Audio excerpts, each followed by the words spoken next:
Apabila seorang hamba Allah jatuh sakit, maka Allah akan mengutus 4 malaikat kepadanya. Malaikat pertama akan mengambil selera makannya, malaikat kedua akan mengambil rizkinya, malaikat ketiga akan mengambil kecantikan dan ketampanannya atau wajahnya jadi pucat, malaikat keempat akan mengambil dosa-dosanya, dan ketika tiba saatnya Allah berkehendak hambanya sembuh, maka Allah akan mengutus malaikat pertama, malaikat kedua, dan malaikat ketiga untuk mengembalikan apa yang telah mereka ambil. Tetapi Allah tidak mengutus malaikat keempat untuk mengembalikan dosa-dosa hambanya. Subhanallah, begitu baik dan sayangnya Allah terhadap hambanya. Maka dari itu jangan berburuk sangka ketika kita sakit, bersyukurlah dan ucapkan alhamdulillah kepadanya, karena dalam setiap kesakitan itu adalah penghapus dari segala dosa. Semoga Allah mengampuni dosa-dosa kita yang telah lalu dan menaikkan derajat kita setinggi hambanya yang solih dan solihah. Jumpa lagi teman-teman sekalian, follower yang baik, Dr. Henry Suhendra dari Jakarta. Tips hari ini singkat-singkat saja, tapi penting. Kita bilang ya, ada yang istilah tuh deep squat atau resting squat. Barang apa lagi tuh? Itu sebenarnya jongkok yang biasa sekali kita lakukan. Nenek moyang kita, orang timur, selalu jongkok. Nih jongkok nih. Terus ngapain ini? Makan, gitu, bicara-bicara, bincang-bincang. Kemudian datanglah kebudayaan barat, di mana kita duduk di kursi.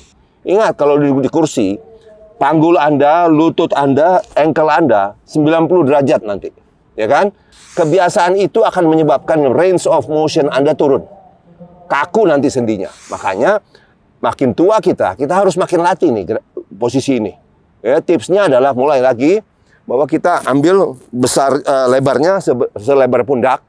Kemudian ini boleh buka dikit, ngadap keluar, kita turun. Pada saat duduk ini jangan terlalu bungkuk punggungnya, tapi agak tegak. Karena kalau tidak nanti pinggangnya sakit. Begini agak tegak. Berapa lama kita lakukan ini? Sebenarnya targetnya adalah 10 sampai 15 menit per hari.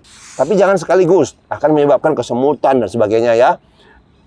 Dicicil, jadi sebisanya. Kalau saya sih saya lakukan ya berapa?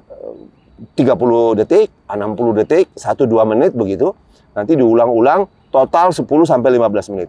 Bagi teman-teman atau pasien yang merasakan laporan ke saya sudah tidak bisa dok, bagaimana caranya? Nah itu Anda harus berobat dulu. Ada kiat-kiatnya. Ini adalah pencegahan. Supaya apa? Supaya range of motion, gerakan sendi pergelangan kaki, lutut, dan panggul kita bagus. Tentu ini pada orang yang masih normal. Ya, karena ini bersifat pencegahan. Ingat, makin tua kita, sendi kita makin kaku, makin tidak bisa. Dan jangan lupa, ini penting sekali. Kalau kita ke toilet, ini yang paling baik ya, bukan duduk. Karena pada saat kita posisi jongkok begini, itu saluran pencernaan bawah kita lurus. Sehingga kotoran itu lebih gampang keluar. Jadi bukan kepunyaan orang barat itu yang duduk di toilet, bukan.